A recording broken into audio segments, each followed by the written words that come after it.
We are concerned there's a lack of investment in the productive assets, the new investment.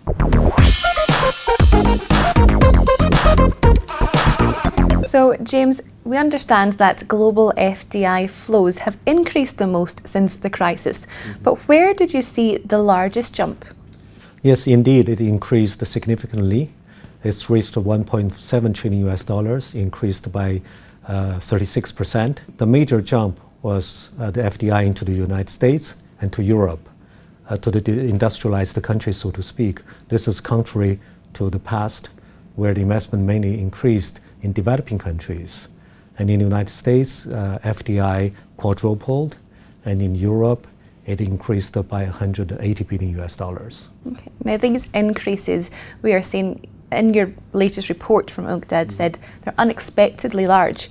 However, also cites some concern that perhaps there isn't this, the ongoing strength to keep the momentum, really. Could you tell us why you have these concerns? Yeah, that's true. In fact, if you look at the composition of the increase, basically it's driven by mergers and acquisitions.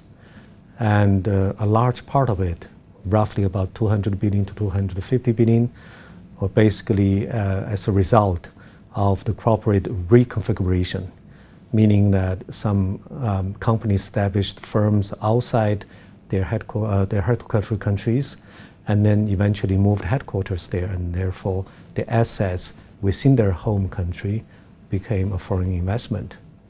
That's one thing. The other is because the increase is mergers and acquisitions is not greenfield investment, the new investment established. That remains at a similar level of the previous year. That's why we're concerned there's a lack of investment in the productive assets, the new investment. This is because that the multinational companies are still hesitating to expand their operations at a time when there's a week of global aggregate demands, and there's a week and there's excess supply capacity in worldwide. Indeed. Now, you've mentioned some of the trends there with M&A trends, but something else which is a major talking point at the moment is the apparently deliberate devaluation of currencies. How do you think this ongoing trend might impact FDI throughout 2016, for example? Well, it's a very complicated issue.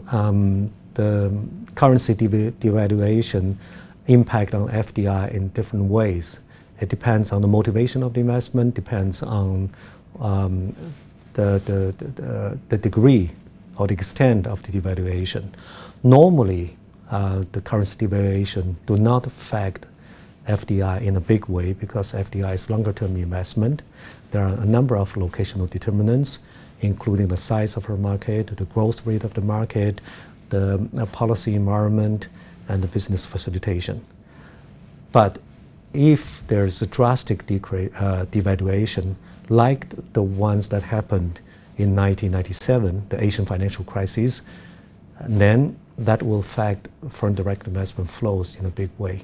First, if there's a devaluation like in the emerging market recently happening, then the asset price will become cheaper. And because of that, the investment cost is lower. That may encourage the investment flows into the countries that have their currency devaluated. Having said that, that will affect the operation of the existing investment in the country differently.